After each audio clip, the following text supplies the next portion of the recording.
Good morning, everyone. It's Tess, and today is tip 130.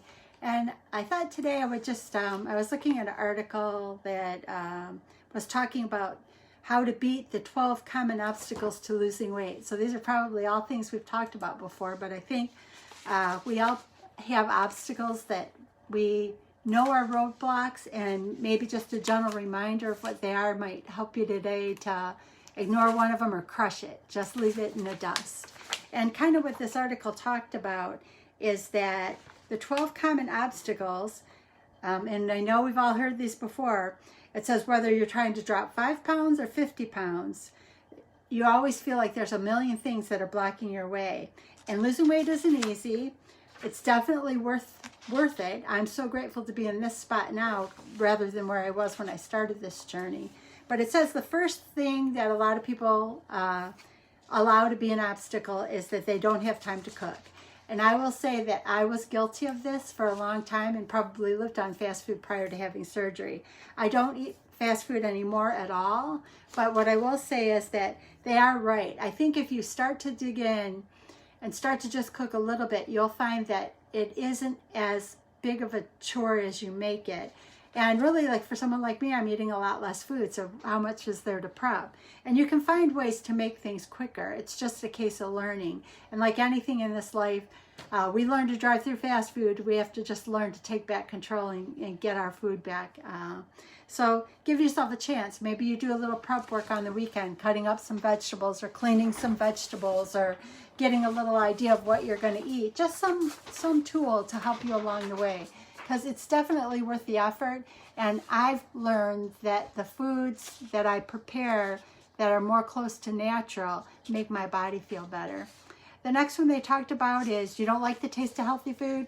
Yeah, I thought that too. The best gift I gave myself after surgery was my surgical team said, give everything a try. And then even within 30 days, try it again. Because at least during that period of time, now whether they were telling us this to help us overcome this obstacle or whether it's true, they said your taste would change. And I did find that to be true. The first time it was hard, it's like anything else, the more you do it, it becomes easier. And then the more you introduce healthy foods to your body, it feels so good that you really kind of enjoy them. So don't let yourself fall into that, you don't like the taste. The next one is that nutritious food is too expensive.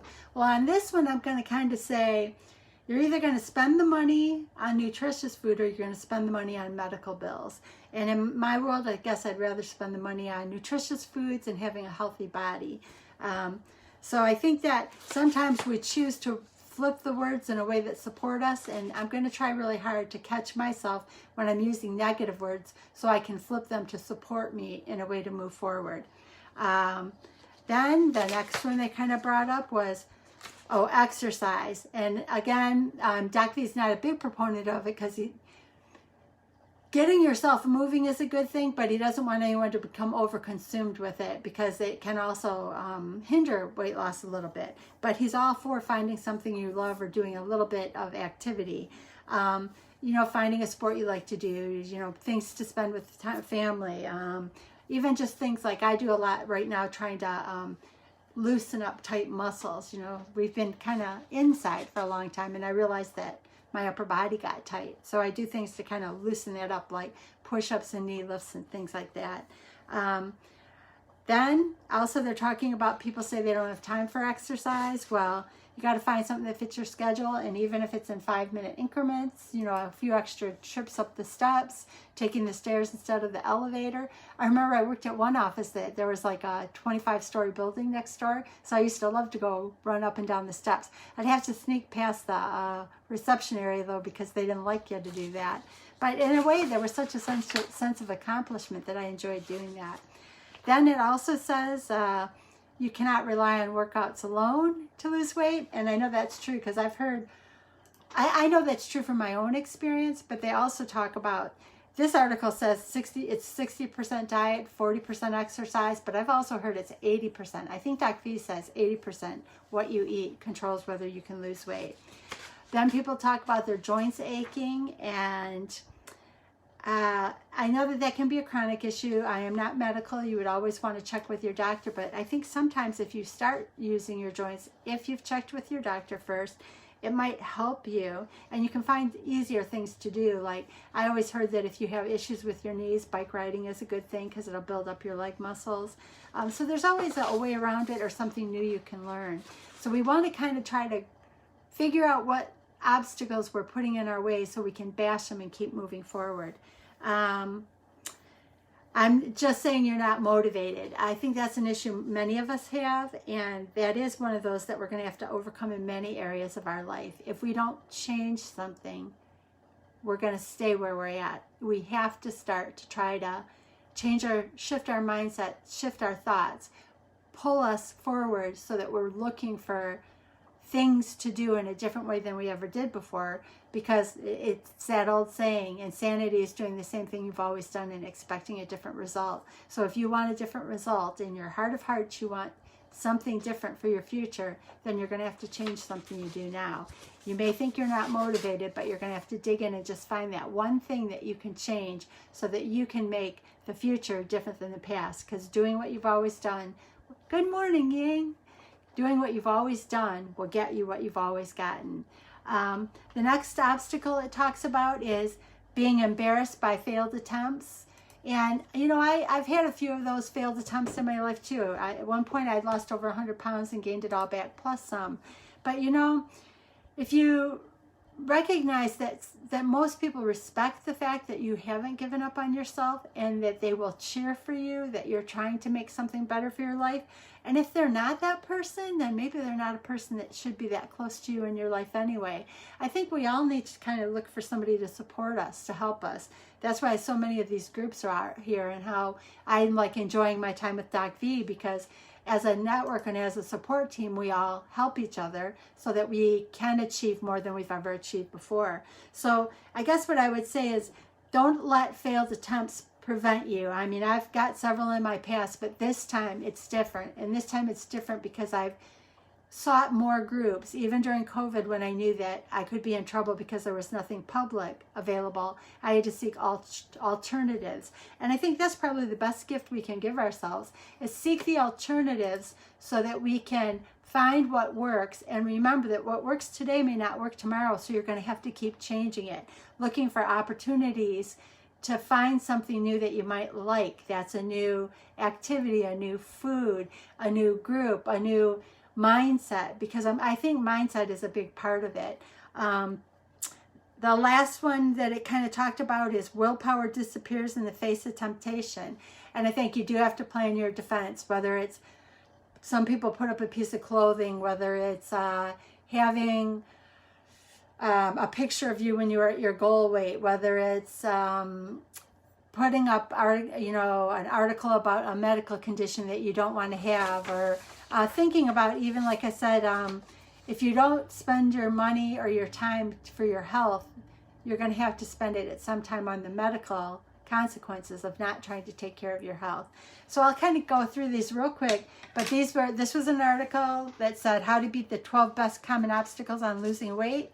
It did say losing weight isn't easy. I think, again, you got to take it one small step at a time, because if you take on too much all at once, it's really hard and you probably won't stick with it long term. I know I talked about an article a couple days ago about a marathon runner who during COVID lost her desire to run and actually had to break it down to 1 minute increments. She just made herself run 1 minute. So if you have to, just take those 1 minute and remember some of these obstacles, and during that 1 minute that you're going to do something different every day, just 1 minute, maybe you're going to do a little prep work for your food so that you can eat healthier and get rid of some fast food.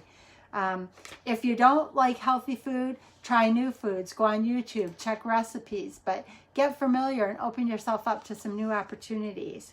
If you think nutritious food is too expensive, kind of think of the alternative. How much is medication and doctor's visits going to cost if you don't get healthy? I know it sounds harsh, but I think that is the truth. I'm healthier now than I've been in a long time, since the last time I lost a lot of weight.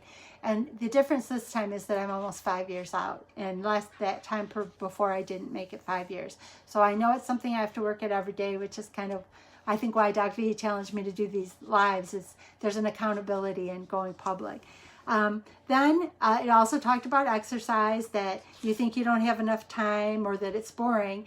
And again, that if you can't find something, that's on you. You have to start digging deep. Can you find walking? Can you go to nature trails? Can you buy a book of all the nature trails in your state and tick off each one of them? Can you try a new sport? Can you do an activity with your kids? Even something simple, getting outside and flying a kite. You know, something that you can do outdoors just to reintroduce yourself to being active. Don't make it an overwhelming obstacle. Just something that you can do. Walk with a friend. Fly the kite, play kickball with your kids, just something so that you can get outside a little bit more than before. And then remembering that a workout alone will not get you to goal weight. I've heard cases of 60% diet up to 80% diet. Doc V says 80% diet. And it is about putting quality in our bodies. The greatest gift I gave myself this time around is a full change in all the foods I eat. Anything I ate pre-surgical, I would say 99% of it I don't eat now. And was it a gradual process? Yes. But I feel so much better. My energy is better. My body feels better. And that kind of helps support me continuing to learn to like other foods. And as you introduce the real natural foods without the processing and the additives, you'll really start to feel a difference in your body. And it does help give you the momentum to keep going. It does say if you have problems with your joints, don't let that be an excuse not to do it. Find something low impact. I know, like knees, I always heard you should ride a bicycle. So there's always something out there you can do. And then using that I'm just not motivated isn't really a good enough tool either. You just set short-term goals and keep moving forward. And that's that 1 minute. That marathon runner who fell off the wagon, she was actually a coach. She was a coach to help motivate people. And she said she had to dig down, and she had to dig down to 1 minute, minuscule goals to overcome what happened to her during COVID.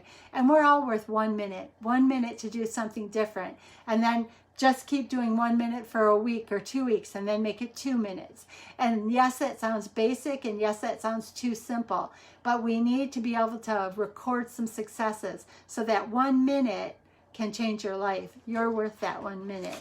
The article talked about don't be embarrassed about failed attempts. I have admitted that I've had failed attempts, but I've rebooted and I'm addressing it as best I can every single day, knowing that I'll never be perfect. But if I continue every single day to seek to find something to improve, I will have momentum. And over the course of a year, I'll be better than I was the previous year.